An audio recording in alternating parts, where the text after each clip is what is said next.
Good morning. Good afternoon Varun. ఇంత time అయిపోయిందా? Severe hang over. ఏం గుర్తులేదు. హ్యాంగ్ ఓవర్ కాదు, మత్తు. మత్తు ఎక్కించావా? మత్తు ఎక్కాలనే మత్తెక్కించా. And what's that? నిన్న నువ్వు తాగిన చివరి విస్కీలో మత్తు మందు కలిపాను. నా మొహం చూసింది చాలు, నీ కాలు చేయి చూడు.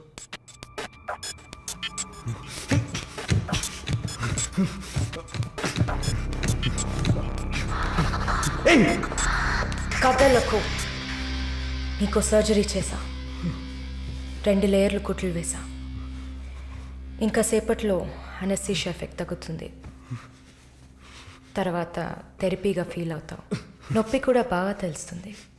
ఏం చేసావి? ఏం లేదు, నువ్వు భయపడుతున్నట్టుగా ఏం లేదు. నేను సెడేట్ చేసి నువ్వు మత్తులో ఉన్నప్పుడు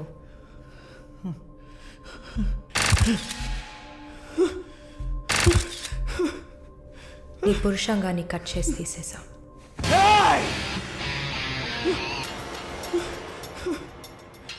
మెడికల్ టర్మ్స్లో దీన్ని పినెక్టమీ అంటారు. యూరిన్ పోసుకోవడానికి ఒక ట్యూబ్ పెట్టా. So nothing to worry.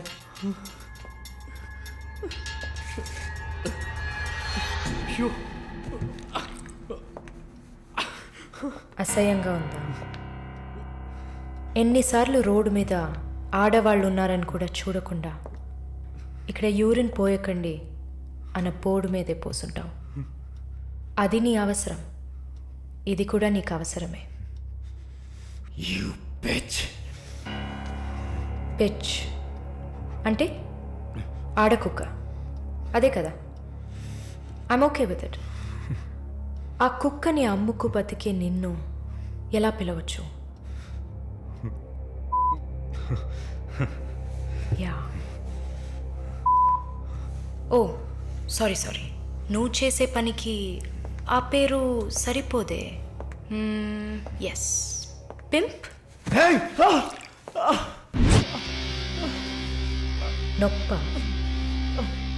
నొప్పిగానే ఉంటుంది. అసలు నొప్పి అంటే ఏంటో నువ్వు తెలుసుకోవాలి. నువ్వింతవరకు వ్యాపారం చేస్తూ అనుభవించిన సెక్స్ అది ఇంకా నీకు లేదు. మగాడ్ని అన్న పొగరుతో నువ్వు ఇంకా ఏ ఆడదాన్ని ముందు నిలబడలేవు. ఇదిగో యాంటీబయాటిక్, సెప్టిక్ కాకుండా ఉండడానికి. షుగర్ ఏం లేదు కదా. కోపం.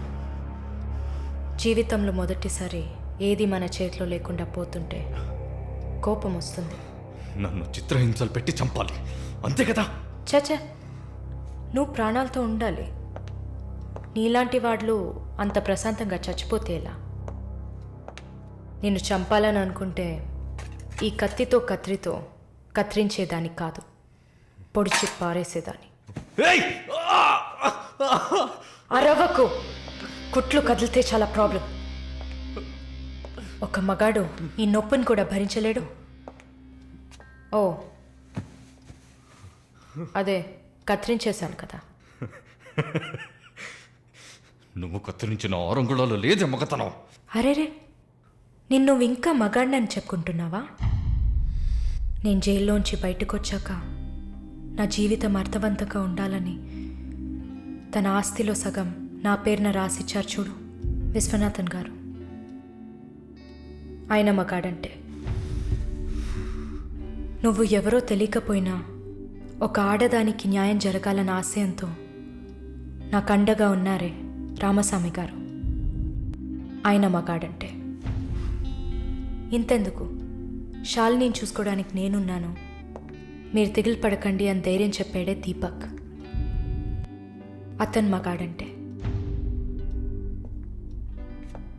వరుణ్ కార్తికేయ, భగవంతుడు ఈ ప్రపంచాన్ని సృష్టించినప్పుడు ముందు పురుషుడిని సృష్టించాడు. తర్వాత సృష్టించిన స్త్రీని గౌరవించి ప్రేమతో కాపాడే ఆ వర్గానికే మగాడని పేరు పెట్టాడు. నువ్వే పేరన్నా పెట్టుకోవే, నీ బెదిరింపులకి నేను భయపడ్ను. నీలాంటి చాలా మంది అమ్మాయిలతో వ్యాపారం చేసి బాగా సంపాదిస్తాను. సిగ్గులేదు? దీనికి సిగ్గెందుకే? ఈ బిజినెస్ చేసే కదా నేను ఈ స్టేజ్కి వచ్చింది. ఏ స్టేజ్కి వరుణ్ కార్తికేయ? ఏయ్! నన్ను ఈ స్టేజ్కి తీసుకొచ్చిన నిన్ను బతకనివ్వని. అవునా? అన్నీ చేసి నువ్వు మాత్రం ప్రాణాలతో ఉన్నావు? ఓ, చెప్పడం మర్చిపోయా. ప్రకాష్ నీ విఐపి కస్టమర్. వాడిని ఏం చేయాలనుకున్నా? ఆ యదవని చంపేయాలి. వాడిని చంపేశా. వాడు చేసింది నాకు పిచ్చి కుక్క కరవడం లాంటిది. ఆ కుక్కని కొట్టి చంపేశా. నీతో కంపేర్ చేస్తే ఆ ప్రకాష్కి పడిన శిక్ష తక్కువే. నేనెందుకు ఇలా మారాను, నాకెలా ఎంత ధైర్యం వచ్చింది ఆలోచించూడు. ఎన్ని కబుర్లు చెప్పావు, ఎన్ని రకాలుగా మోసం చేశావు. నా భుజం మీద తల పెట్టుకో, నా ఒళ్ళో పడుకో. అయ్యో, నువ్వు ప్రాణాలతో ఉండాలిరా. అవస్థలు పడు, అవమానాలు పడు, మెల్లమెల్లగా చావాలరా నువ్వు. నీ ముందున్న మాలిని నువ్వే తయారు చేశావు. నువ్వు నన్ను జైలుకి పంపించకుండా ఉండవలసింది. అక్కడ నేను చూసిన ఒక్కొక్కరి జీవితము నాలో దాగి ఉన్న ధైర్యాన్ని బయటకు తీసింది.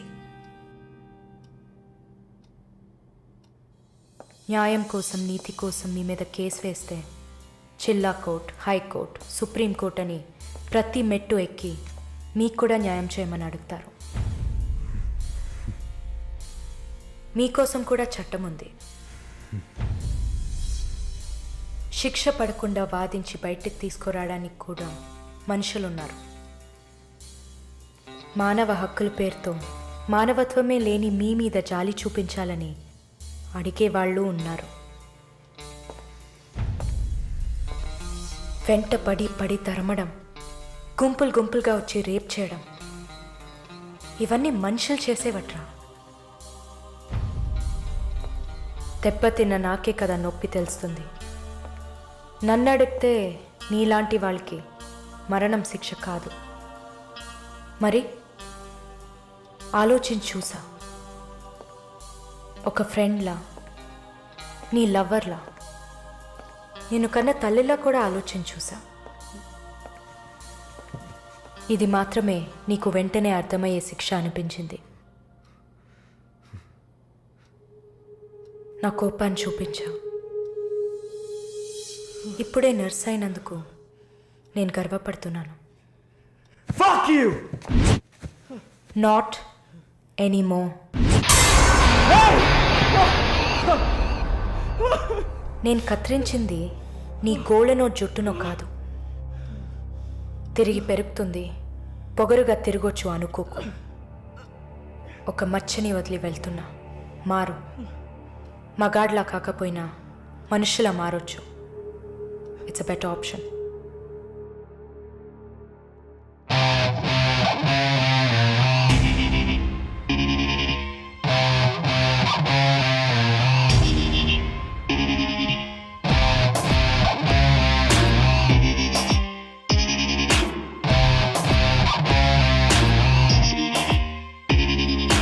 ఎన్నాళ్ళి రాక్షస నీతి కాలం అడగదా, గుండె నుండి నిర్భయ జ్యోతి జ్వాలై రగలదా. ఎన్నాళ్ళి రాక్షస నీతి కాలం అడగదా, గుండె నుండి నిర్భయ జ్యోతి జ్వాలై రగలదా. లోకంలో లోపాలన్నీ స్త్రీకే ఉన్నాయనుకోకు, లోపలున్న శక్తిని తీస్తే ఆపే వీలుందా. నువ్వు చేసే పాపాలన్నీ నీ తోడున్నాయనుకోకు, పండే రోజొచ్చిందంటే